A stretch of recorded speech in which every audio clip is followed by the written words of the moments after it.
huraian yang sangat-sangat baik pada malam ini, alhamdulillah. Dan kita bukan saja di sini, kita bersama dengan media-media kita juga yang banyak, alhamdulillah. Kalau kata di live TikTok saja, live TikTok saya ada 4,000 kan. 4,000, 3,950 perempuan semua. 50 lelaki. Bila ustaz duk sebut, duk kata kesianlah kat orang perempuan, daripada pagi maghrib tikung duk buat kerja, duk bersilat kot dapur ada apa semua, sampai ke malam duk lipat kain, lepas tu masuk dalam bilik kena silap kain pula. Lepas tu betul. My time kata tak ada apa, lelaki kita semua sama. Tak boleh kata apa pun. Kan? Tapi alhamdulillah dalam Islam itu sendiri, yang mana Allah Subhanahu Wa Taala mengajak kita dan menggalakkan supaya kita ni kahwin. Kenapa kahwin? Yang ada anak-anak yang dah cukup, dah umur dia boleh kahwin, dah bagi kahwin lah. Kan? Hak single-single, angkat tangan. Single. Kahwin lah. Kahwin.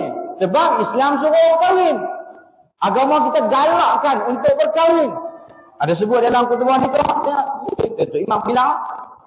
Keluar depan tu. Buat semua Datuk Imam ni. Ini aku seorang aja buat. Kan?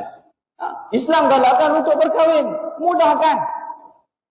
Ini bagi hidup keluar tengah malam pun tak apa lagi. Hantu tak ada kahwin lagi. Nanti nak pergi makan apa. Nak orang. Takut kita dengan rezeki.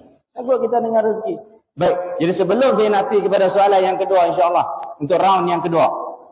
Ada satu pengumuman. Patut panggil aku main. Baik. Malam ni. Nampak dah ready dah sebelah sana. InsyaAllah. Kita nak lancarkan kutipan pada malam ni. Iaitu untuk program dan juga pembangunan kafa. Nak dibangunkan insyaAllah bermula tahun depan. Jadi masjid berhasrat nak bangunkan satu bangunan kafa dalam masjid, dalam tapak masjid sendiri. Dalam tapak masjid sendiri.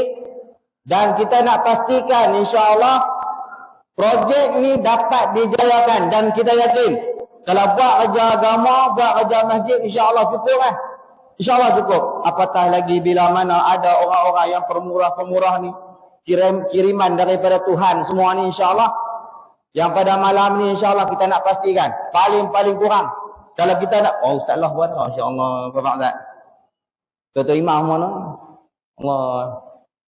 Baik. Kita nak pastikan. Yang mana kos yang diperlukan sekitar 100,000 ringgit. Paling-paling tak ada malam ni 10,000. Boleh, mana? Paling-paling tak ada 10,000.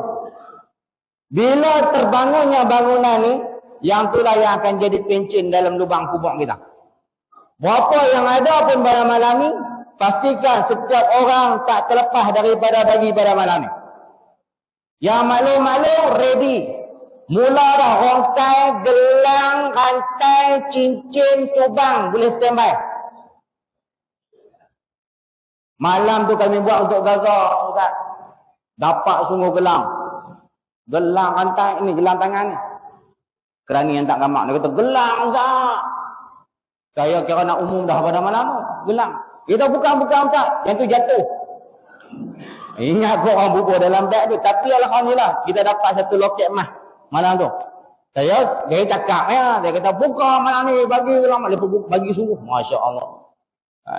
Saya pernah buat sekali dekat Changlun. Dekat Changlun dengan Ustaz Jufri. Buat forum jadi giguan, dia seorang, saya seorang. Lepas tu malam tu buat lancarkan kutipan juga. Saya kata maklum-maklum semua mula rongkai sekarang. Buka gelang, buka rantai apa semua, subang semua buka. Dan insyaAllah malam ni kita nak pergi. Boleh tak boleh? Saya tanya lepas tu lah. Dan malam ni dia tanya, boleh tak boleh? Macam tu juga. Sama. Macam dekat sana. Senyap. Apa tak kata. Dan saya tahu malam ni Pak Long mai. Pak Long mai sekali. Kalau kata Pak Long tak boleh jawab, saya tanya Pak Long. Pak Long boleh tak? Orang cakap hantar dia Pak. Malam ni kita pergi. Tu pun tak apa. Macam malam tu juga. Macam malam tu. Tapi lepas habis forum apa semua, malam tu, Ustaz Jafri mai katanya. Dia kata, Ustaz. Dia kata, saya dapat sungguh. Pantai tangan. Dia kata duk timbang-timbang ni, dia kata 5-6 ribu dah. Allahu Akbar. Dan saya percaya malam ni mesti ada juga. Tapi jangan bagi hak yang Korea. Kami pernah kena orang haram lihat Korea. Jadi insyaAllah kita nak lancarkan. Boleh nak jalan terus orang. Jadi insyaAllah mudah-mudahan setiap apa yang kita berikan, sikit ke banyak ke, insyaAllah yang tu akan menjadi punca dalam lubang kubur kita insyaAllah. Jadi persilakan lancarkan insyaAllah. Baik. Jadi kita nak teruskan Ustaz, sikit lagi. Round kedua ni mungkin penutup Ustaz. Round kedua ni. Jadi dalam rumah tangga, macam kita kata orang selalu pesan, dan agama kita kata nak cari pasangan ni cari yang sekufu. Kan? Tapi tak semestinya kita main dalam pakej yang sekufu. Kita main dalam keadaan hobi tak sama, makanan kegemaran tak sama, pangkah tak sama. Kan? Serba tak sama. Kadang-kadang tu. Tapi macam mana kita nak pastikan supaya kita mendapat keluarga yang bahagia, nak cari bahagia tu. Nak bahagia dalam rumah tangga tu, yang tu yang kita nak cari. Dalam keadaan kita ni tak sama, makanan kegemaran tak sama, mungkin suami dia suka macam ni, isteri dia suka macam ni, tak sama. Drama dekat TV pun tak sama. Hari tu saya nikahkan seorang kan. Saya tanya perempuan, yang perempuan suka tengok cerita apa? Kita saya suka tengok cerita hantu. Perempuan suka tengok cerita hantu, yang lelaki dia tak suka tengok cerita hantu. Lelaki dia suka tengok cerita Korea. Tapi macam mana kita nak mendapatkan kebersamaan itu dalam rumah tangga? Sebab tu orang kata nak bahagia ni dia bukan terimai. Pasti ada cara dan kaedah untuk kita mendapat kebahagiaan tersebut. Jadi macam mana Ustaz dalam keadaan yang macam tu, kita yang tak sama, yang tak serupa ni, macam mana kita nak mendapatkan kebahagiaan? Dan soalan lagi satu kita tambah, dan nak pastikan supaya ada keberkatan dalam rumah tangga itu. Silakan Ustaz. Terima kasih banyak. Jadi keadaannya tak sama, tapi nak bagi sama. Sebenarnya tak semestinya sama nak baru jadi baik. Kadang-kadang macam istilah kita cerita pada awal tadi adalah lengkap melengkapi. Dan lengkap melengkapi. Kadang-kadang suaminya memang inilah makan makanan banyak makanan yang disuka tu makanan segera. Dan kedai makanan segera tu pula hari ni berapa banyak sangat yang orang dah tak berapa nak masuk dah. Masuk pun mengendap-endap sekarang. Dekat tempat restoran makanan segera. Itulah yang kat restoran ayam goreng yang ada gambar orang tua pakai cimi mata tu, rambut putih tu. Orang nak masuk orang nak ke kanan kan? Nak tekan dekat skrip. Takut viral. Tu belum cerita yang bab-bab tu. Orang tak masuk lah. Orang tak masuk. Tu orang tanya saya, Ustaz, kalau kita nak boykot, okey ke tak okey? Kata, ada alternatif lain lagi baik, pagilah. Orang Islam pun meniaga benda yang sama, jual ayam goreng juga, kalau boleh makan, makan. Beli dengan dia, tolong dia, dia bayar zakat. Dah tentu. Kan? Sampai lepas tu ada soalan nak tanya. Kalau kita boykot umrah boleh? Apa hal pula? Kita nak boykot umrah. Kenapa? Ialah sebab dia kata kerajaan Arab Saudi sokong orang ni, dia kata. Saya kata kalau boleh buat umrah kat Sungai Petani, pergilah, dia kata. Saya kata kalau ada alternatif, kita pergi buat umrah bukannya niat kita nak sokong kerajaan orang tu. Kita pergi sebab kita nak beribadah lillahi ta'ala. Pergi tengok Baitullah, Kaabah, kemudian kita ziarah Nabi. Tak ada masalah pun. Jangan kita babit dengan yang itu. Kan? Nah, tapi itulah. Dalam hal ni, dalam bab tu kita tengok. Yang paling penting sekali, apa pun bersedia untuk memperbaiki diri. Kita sebelum kahwin, memang betul lah dulu. Alamak, bini aku ni. Saya pernah dulu bila datang ceramah kat belah-belah Kedah ni. Belah-belah utara ni. Malam ni lauk gulai Ustaz, sempoi. Oh, saya dah terbayang nak masak lemak cili api warna kuning. Rupanya gulai orang utara ni kari. Kan? Jadi, saya, kari. Saya ni kurang sikit kari. Saja je beritahu. Kan? Kan? Tapi tak boleh makan. Bukan kata langsung tak boleh makan. Tapi makna kata, jadi kita kena biasakan. Lama kelamaan sedap juga kari ni. Kari kepala ikan. Sotong gegasi. Sedap betul. Tu belum cerita lagi. Restoran gelas besar. Gila betul. Daripada Zuhur sampai Maghrib tak habis air tu. Gila betul. Kan? Kembung air. Apa perut minum air ni. Tapi mana kata, boleh pun makan makanan utara. Tiba-tiba dia kahwin orang Negeri Sembilan. Sampai kat Negeri Sembilan Seremban, masak lemak cili api. Menyalur podeh. Tapi dia kata, mak, suami saya ni tak tahan pedas sangat. Maka dia adjust, sedap lemak cili api tu. Berdasarkan kepedasan yang ada. Tu cerita tadi. Bersedia memperbaiki diri sebelum kahwin. Tetapi yang kita nak cerita bab sekufu ni, sebaiknya sekali lagi ceritanya tentang agama. Agama ni yang mustahaknya. Macam mana pun. Makanan boleh je. Macam saya dulu tak makan. Saya kambing ni kurang sangat makan. Tapi bila pergi Mekah, pergi Madinah, dapat makan nasi kambing, nasi unta, nasi kibas. Sedap pula makan kat sana. Balik Malaysia, kena sampuk cari kambing. Sampai ke Sudah tak jumpa yang macam kat Arab tu. Kena pergi sana juga. Tapi balik sini cari juga. Saya dengar malam ni pun, saya dengar malam ni kari kepala kambing. Tak tahulah betul tak betul. Betul. Allahu Akbar. Ni kalau tak ada pun kejap lagi bagi ada ni. Kan? Jadi mana kata kita boleh sesuaikan diri. Tapi dalam bab agama, pertama, bersedia untuk taat. Jadi taat kepada suami. Kita tahu dulu kita tak ada suami, kita lain perangai kita. Tapi bila dah kahwin, kena taat pada suami. Melaksanakan perintah suruhan Allah dengan taat. Memberikan nafkah zahir dan batin. Memberikan nasihat. Bersedia memberikan nasihat pada pasangan. Kemudian lemah lembut dalam perbuatan. Sebab Nabi dah pesan, berlemah lembutlah terhadap isteri kamu. Sesungguhnya isteri kamu adalah pembantu dan teman yang setia. Dan khutbah terakhir Nabi. Memuliakan keluarga kedua-dua belah pihak. Dan begitu juga bersifat pemaaf. Suami yang soleh menjadi imam teladan dalam ketakwaan. Bukan hanya dicintai, tetapi dihormati dan ditaati oleh isteri dan anak-anaknya. Kuat ibadahnya, berjemaah di masjid, membangunkan keluarganya untuk solat malam, tadabbur Quran dan sebagainya. Guru bagi keluarga, menjadualkan rutin untuk keluarganya sehari-hari. Semayang subuh berjemaah. Entah. Suami kita nampak kecil tu tadi. Ustaz sebut tentang bagaimana pencen dalam kubur. Dia disiplin, pergi masjid bawa duit. Ini tiba-tiba kita akan melancarkan tabung, mula-mula bawa gabung kain. Kain pelekat tu tak ada poket. Kan? Tu yang tadi Ustaz kata, bersedia untuk lurutkan gelang rantai cincin masuk. Kalau dah habis gelang cincin tak ada, tu handphone tu masukkan. Tahulah kita format dengan kadang-kadang Cina tu dapat berapa. Kan? Mana yang boleh. Bagi ataupun bagi cek kosong. Sign aja. Tahulah kita tulis berapa. Jadi mana kata, dan satu lagi sahamnya apa? Bila kita mendidik anak-anak kita, keluarga kita untuk beribadah bersama-sama. Kita dah dalam kubur tadi. Anak kita dia baru menikah, dia kata apa? Esok pagi kita main cukup jamaah boleh? Boleh. Kenapa? Ingat arwah ni dulu. Tak pernah tinggal solat subuh berjemaah.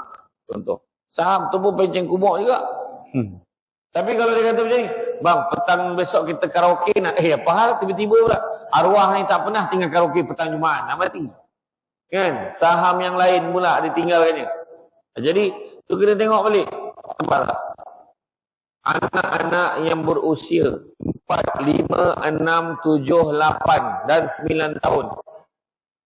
Masuk umur yang ini, dikatakan paling senang sekali nak tarbiyah dia untuk solat subuh berjemaah. Berbanding kanak-kanak berusia 40 tahun. Jadi kita buatlah. Kemudian mencukupkan keluarga rezeki yang halal. Pastikan rezeki yang halal. Biar sikit, tapi cukup. Kemudian, tidak malu meminta maaf jika buat salah dalam keluarga. Memanggil isteri dengan panggilan yang manja. Nabi panggil isteri dengan panggilan yang manja. Kalau ikutkan isterinya, duduk kampung je. Ayahnya pun mungkin nelayan, ayah mungkin petani, mungkin orang biasa-biasa. Tetapi diberikan kemuliaan tadi. Daripada tak sekufu yang tadi kata tadi. Suaminya orang KL. Kan? Kaya raya. Pemilik, pewaris Megah Holding. Macam tu lah. Megah Holding. Tapi bila berkahwin, istrinya tu tiba-tiba dinaikkan tarafnya. Supaya jadi sekufu. Cerita tadi. Dia panggil istrinya. Wahai permaisuri hatiku. Oh, macam tu. Rasa dia istimewa. Macam saya lah sebut kat isteri saya. Isteri syurga abang. Saya selalu sebut kat isteri saya tu. Oh, Ustaz pernah sebut tu? Betul. Isteri syurga abang. Amin, dia kata. Macam tu. Kan? Jadi, makna kata, dilayan. Panggil. Tengok Nabi panggil isteri Nabi apa? Ya Humairah. Dia kata. Wahai pipi kemerah-merahan. Balik dia buat. Wahai pipi. Tak apa pipi hang ni. Kan? Tak tahu pipi jenis apa. Tak kisahlah janji pipi. Isteri Nabi panggil apa? Ada apa ya Rasulullah? Pangkat suami panggil. Jadi pangkat suami tu janganlah pangkat kerja dia, pangkat suami tu. Ada apa wahai suamiku? Macam tu. Pangkat kerja kawan tu kerja kilang. Ada apa wahai operator pengeluaran? Tu memang cari pasal tu. Kan, jangan. Kan, ada apa wahai suamiku? Macam tu. Panggilan yang baik-baik. Mempersiapkan anak-anak untuk menjadi generasi pewaris Nabi. Maknanya anak-anaknya juga turut taat dalam agama. Begitu juga yang kita tengok mengajak keluarga duduk di dalam majlis ilmu. Isteri pula pertamanya sangat damai hidup bersama dengan suaminya kerana ketaatannya kepada Allah. Kita tengoklah Siti Zulaikha kan dia jatuh cinta pada Nabi Yusuf. Buat macam-macam, akhirnya dia masuk Islam dan dia kahwin dengan Nabi Yusuf. Bila dia masuk Islam kahwin dengan Nabi Yusuf, ketaatannya kepada Allah, ya Allah, sampaikan dia mengurung dirinya dalam bilik sebab dia takut memandang wajah suaminya yang handsome. Sebab dia takut pandang wajah Nabi Yusuf menyebabkan dia lupa pada Allah. Sabtu sekali. Sehinggalah satu hari Nabi Yusuf kata, masuklah bertemu dengan aku. Kita mesti bersama kerana apa? Kerana engkau bakal melahirkan Nabi-Nabi yang lain. Masa tu dia taat, dia datang sebab apa? Sebab perintah Allah. Bukan sebab nafsu. Tapi kerana perintah Allah. Macam tu sekali lah. Kan? Kemudian, jika ditatap selalu menyenangkan orang perempuan. Bila ditatap tu menyenangkan. Nampak tak? Jadi makna kenalah elok-elok. Ini muka tak boleh belah. Ayat orang KL kata. Kan? Dekat luar nak pergi market. Bukan main lagi. Segak no. Make up. Mula-mula undercoat. Lepas undercoat buat satu layer. Layer kedua. Lepas tu maskara. Lipstick menyala. Hanya untuk sama. Untuk tokekan. Untuk apa? Untuk suami orang kat luar. Untuk suami sendiri, baju binatang. Di rumah pakai pakaian yang terbaik untuk suami. Tanya suami, abang suka saya pakai baju apa? Saya cakap, abang tak suka kau pakai apa-apa. Jangan pakai. Abang ni betul-betul lah. Tak, abang gurau aja. Abang suka tengok kau pakai baju kilang dulu. Pakai balik baju kilang lama. Abang suka tengok kau pakai baju kelawar. Pakai baju kelawar. Abang suka tengok kau pakai telekung. Pakai telekung kat rumah. Sambil masak tu kembang dengan telekung. Nampak? Jadi makna kata bila dipandang tu seronok dia. Nampak? Wangi-wangi untuk suami. Jika ditatap selalu menyenangkan.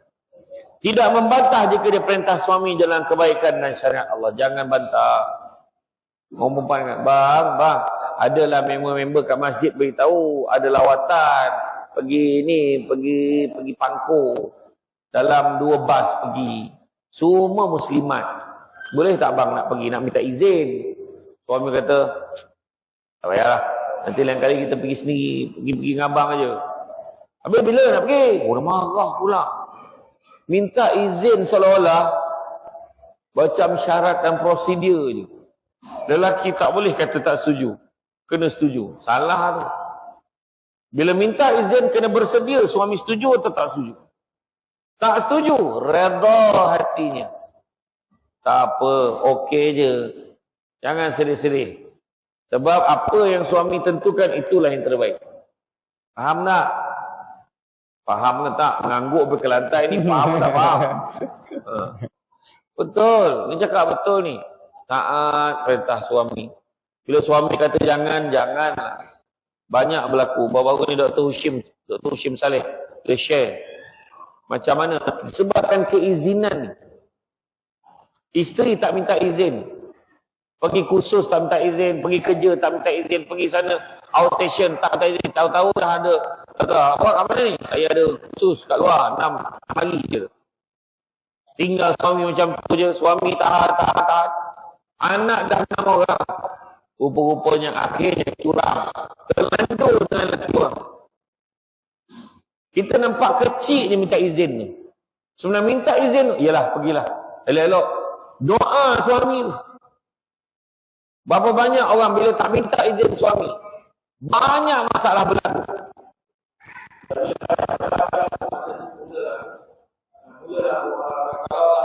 Kalau lah aku tahu tak kena minta izin.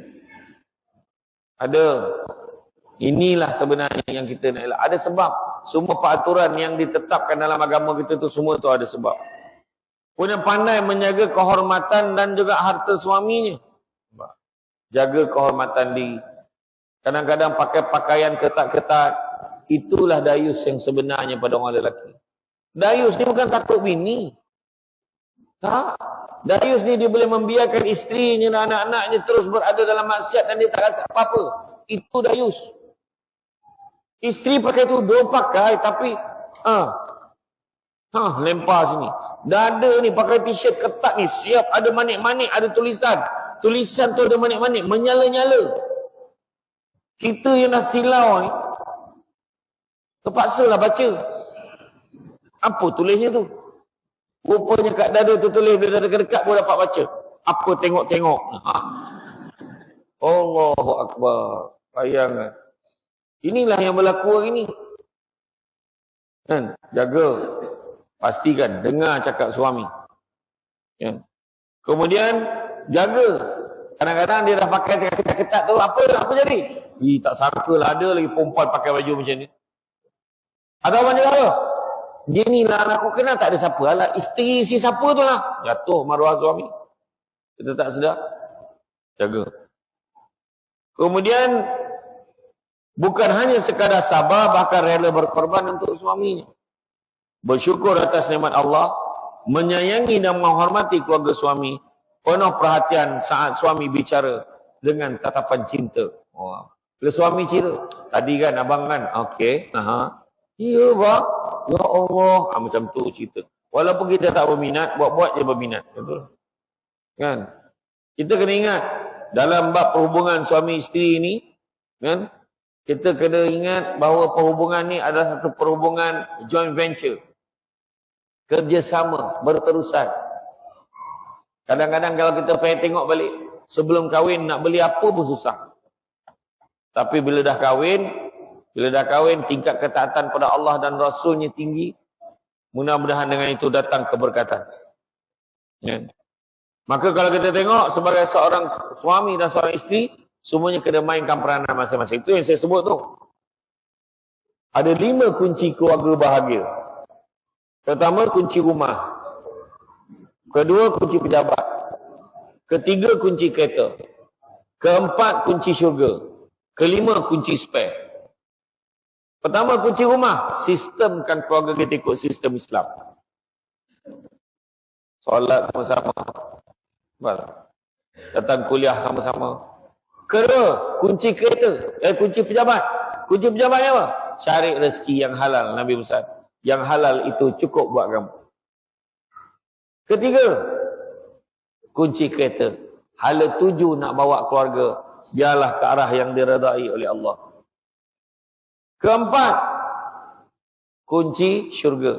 Nak masuk syurga, tak ada kunci lain. Rahmat Allah. Nak dapat rahmat Allah, beribadah sebanyak-banyaknya. Kita dan keluarga kita. Dan yang kelima, kunci spare. Suami ada kunci, isteri ada kunci. Sebagai mak ayah ada kunci. Mainkan peranan masing-masing. Itu sebenarnya yang kena. 5 perkara kena install. kena install dekat dalam dada kita ni, jiwa kita ni. Pertama, sabar. Suami isteri kena sabar. Tak ada orang kahwin tak sabar, tak ada. Tak payah sabar pun tak apa, boleh. Tak, mesti kena sabar. Mesti kena sabar. Kedua, syukur. Syukur dikurniakan pasangan. Syukur dikurniakan keluarga. Syukur. Ketiga, percaya pada hikmah. Mesti ada ujian, ada dugaan. Tapi sentiasa percaya ada hikmah di sebalik ujian dan dugaan tersebut. Cantik dipandang bulan mengambang. Bulan mengambang terang di awan. Kalau ada hidup namanya orang, takkan lari daripada ujian dan dugaan. Di sebalik ujian ada hikmah. Tanam tabu di tepi rumah, cabut ubi sampai ke akar. Kalau hidup percaya pada hikmah, selautan garam terasa tawar. Keempat, redha kena ada. Apa juga yang berlaku redha. Apa maksud redha? Jangan risau. Macam ni jugalah yang saya tanya dekat masjid yang lain. Apa maksud redha? Macam itulah. Redha dengan pasrah. Saya pernah ceramah dekat satu masjid di Kuala Pilah. Saya tak nak sebut masjid mana. Saya ceramah maulud tu. Saya tanya, apa maksud selawat makcik? Menyaut makcik tu. Ceramah lah. Tanya pula. Bersahunnya aku. Samsing makcik ni. Tapi, nak beritahu redha ni adalah menerima dengan hati yang ikhlas. Pasrah pula menerima dengan hati yang sakit. Dan yang kelima, kena ada ikhlas. Ikhlas. Ikhlaskan hati kita. Kita tolong suami, kita layan suami. Aku layan suami, aku tak ada apa-apa pun. Tiga. Barang kemah, tak ada. Duit, tak ada. Apa pun tak ada. Contoh lah. Kita fikir apa benda kita dapat. Ikhlas. Sebab kalau kita mengharapkan manusia, kita akan kecewa. Ya Allah, berikanlah yang terbaik untuk aku. Allah gerakkan hati suami bagi satu. Ikhlaskan hati kita. InsyaAllah kita akan berjaya. Dan bila kita ada semua yang saya sebut daripada tadi awal sampai ke sudah, barulah datang keberkatan. Datanglah keberkatan dalam keluarga. 7 tanda keberkatan rezeki. Pertama, sikitnya rasa cukup, banyaknya rasa puas. Tapi pada orang yang tak berkat rezekinya, sikit rasa tak cukup, banyak pun tak puas. Seolah-olah minum selautan air, tapi dahaganya tak pernah hilang. Kedua tanda keberkatan rezeki, hidup rasa bahagia dan gembira. Hari-hari nyanyi lagu Syaifah Aini. Lihatlah keindahan. Oh, happy dia. Daripada hujung benang sampai ke benang sini. Orang lari. Sepanjang-panjang benang lari. Sambil sedut. Sebab semput. Maknanya bahagia hidup. Bercinta sepanjang hayat. Ketiga, anak-anak berjaya dalam bidangnya masing-masing. Anak belajar pandai, dengar cakap, soleh-solehah. Itu dia. Keempat, kita dengan keluarga, kita dengan jiran-jiran, kita dengan masyarakat, kita ke tempat kerja, kita senang dengan orang-orang, senang dengan kita. Itu tanda keempat. Kelima, mudah nak buat benda baik.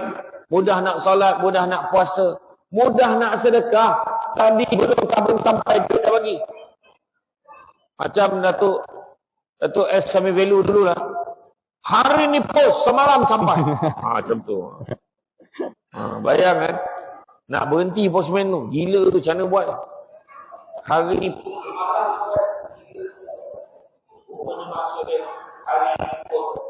malam sampai. Satu malam dan semalam seerti penggunaan tak sesuai. Tu orang kena faham betul-betul apa dia cakap. Semua senang dia bagi duit, bagi gelang, rantai, Ustaz ada tadi. Bagi macam-macam, ada tulis cek. Ada yang minta nombor akaun. Ustaz bagi nombor akaun masjid, saya transfer senang. Nombor akaun masjid Bank Islam 05012020338212. Apa yang namanya, anggaplah bagi ke masjid. Itu akaun Samsul Debat. Tak ada lah. Bagi ambil nombor akaun masjid. Ada. Tu lah. Ya, ya. CIMB Bank. 8601697602. Kepada semua yang sedang menyaksikan secara live TikTok, Facebook dan juga segala media sosial. Tu nombor akaun. Tolong zoom nombor akaun. Akaun Cimbank. CIMB Bank. Cimbank. Kan 8601697602. Tak boleh transfer. Yang tak tahan tu Ustaz. Bila dia transfer description sedekah. Kemudian bank CIMB. Account number 8601 masuk 697. Reference. Ada yang atas tu tulis. Semoga ada keberkatannya. Doakan saya kaya. Bukan main lagi. Amount RM1. Itu tak ada tu. Aduh. Minta nombor akaun kami sekarang. Tapi bagi RM1. Tak apalah. Janji ada. Yang penting ikhlas. Betul. 20 tahun ikhlas kau RM1 kan? Cubalah kita upgrade. Ya, tu yang digalakkan sedekah subuh. Nabi kata siapa nak dimurahkan rezekinya, jangan tinggalkan dua amalan ni. Pertama, solat sunat 2 rakaat sebelum subuh dan juga sedekah subuh. Nah, nak sekarang transfer, bangun pagi. Amount RM1 sah. Tengok balik tertekan RM1,000. Pakai baju juga berlari datang masjid. Minta tolong mam, minta maaf, sangat silap sedekah. Boleh silap sedekah. Wah, bayangkan tu. Ya. Jadi maknanya ini semua kan ada keberkatannya. Itu yang kelima, mudah nak buat benda baik. Keenam, apabila rumahnya seringkali diziarahi tetamu, itu juga tanda keberkatan rezeki. Tapi itu tak termasuk yang tin shopping, tak kira. Itu kita yang order. Ya Allah bang, berkat datang lagi. Bukan. Bukan. Ya, ni makna masuk dalam rumah, jamu, minum, makan, itu baru berkat. Dan juga yang ketujuh, apabila doa kita mudah dimakbulkan oleh Allah Ta'ala, itu juga tanda keberkatan rezeki. Jadi tuan-tuan dan puan-puan sekalian, maka dalam menutup ceramah perdana pada malam ini, sebenarnya cabaran hidup rumah tangga hari ini memang tak sama macam dulu.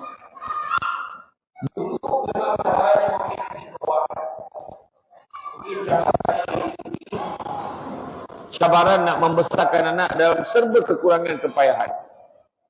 Tapi hari ini semua ada, dipermudahkan. Tetapi cabaran yang paling besar adalah dasar langit terbuka, dunia tanpa sempadan. Anak-anak kita terdedah dengan media sosial. Mudah dipengaruhi dengan perkara-perkara yang pelik-pelik. Itu sebabnya apa-apa hal pun kejarlah akhirat. Pesan Allah Ta'ala dalam surah Asy-Syura ayat yang ke-20, Allah bagi tahu, barang siapa yang mengejar keberuntungan akhirat, nescaya kami akan tambahkan keberuntungannya itu. Maknanya dunia pun dia akan dapat. Namun barang siapa yang mengejar keberuntungan dunia, nescaya kami akan berikan sebahagian saja daripada keuntungan dunia itu, dan takkan ada satu bahagian pun untuknya di akhirat kelak. Ya, jadi makna kata fokuskanlah kepada akhirat. InsyaAllah dunia pun akan ikut sama. Ya, jadi tuan-tuan dan sekalian, itu saja daripada saya. Bak kata orang, sepandai-pandai tupai melompat akhirnya jatuh ke tanah jua. Walaupun perkongsian sudah tamat, mudah-mudahan meresap ke dalam jiwa. Cantik dipandang rumah penghulu, kayu terukir dari papan.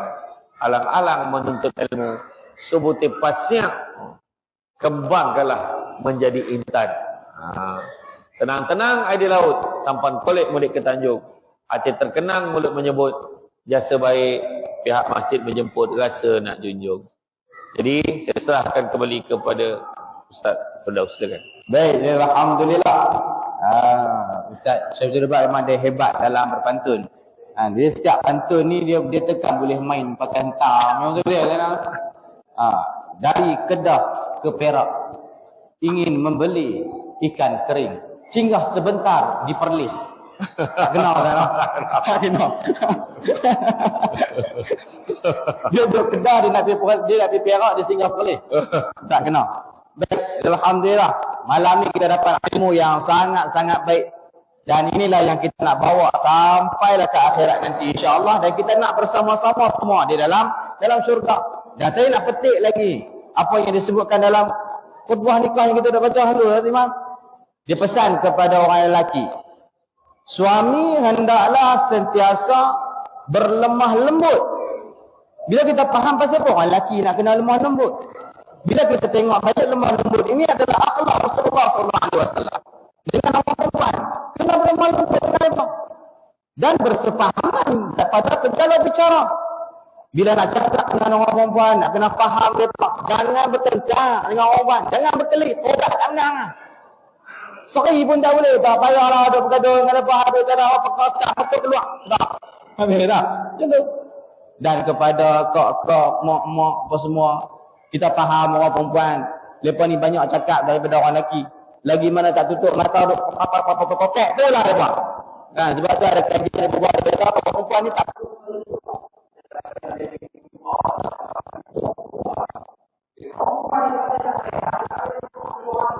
Kalau dia letih, dia kena tidur, jangan duk marah, palung-palung untuk tidur. Dia nak kena cas tenaga dia. Kalau orang perempuan tak payah, dia cukup, dia pisi dia baju, dia panggil kira, tu dia sembang lawan dia kata kat orang. Cukup lah, cas. Orang kan dia jenis tu, cara dia nak cas bateri dia. Tapi dalam kita dah cakap, kadang-kadang kita terlepas cakap. Tersilap cakap, mungkin perkataan kita tak sesuai, kadang-kadang menyakitkan hati suami. Kan? Tapi nampak muka insah dah. Alhamdulillah, malam lepas Ustaz bagi apa semua nampak muka insah. Balik saya lagi, sebelum tidur, bancuh kopi dulu bagi kat palung. Bancuh, pergi duduk belakang sikit, duduk indah. Abang, kan? Praktis dulu. Abang, saya salah, saya minta maaf. Abang, saya salah, saya minta maaf. Praktis. Abang, saya salah, saya minta maaf. Abang, saya salah, saya minta maaf. Di depan suami. Abang buat salah banyak, bila nak minta maaf kat saya?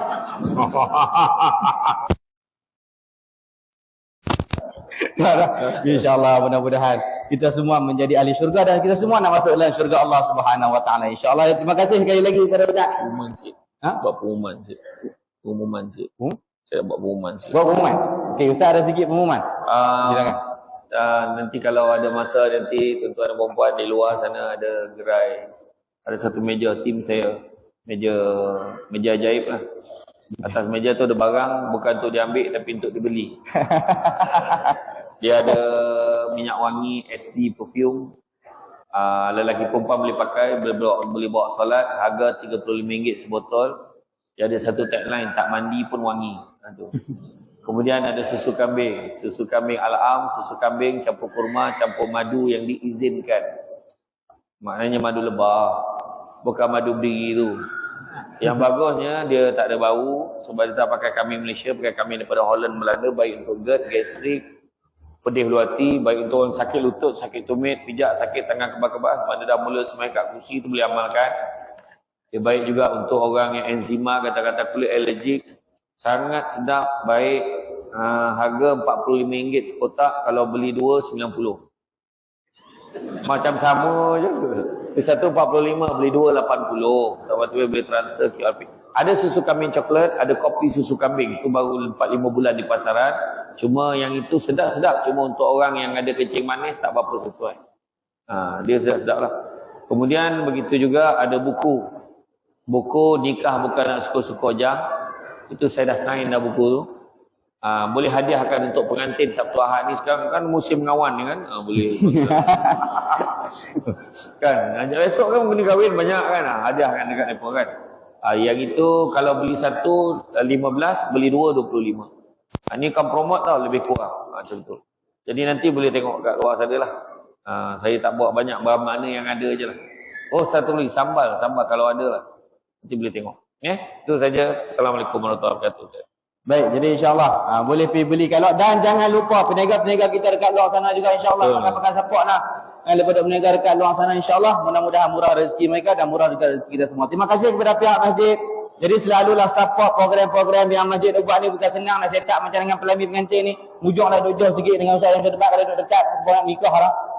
Jadi insyaAllah terima kasih banyak kepada pihak masjid menganjurkan program pada malam ni. InsyaAllah mudah-mudahan ada keberkatan untuk kita semua. Dan saya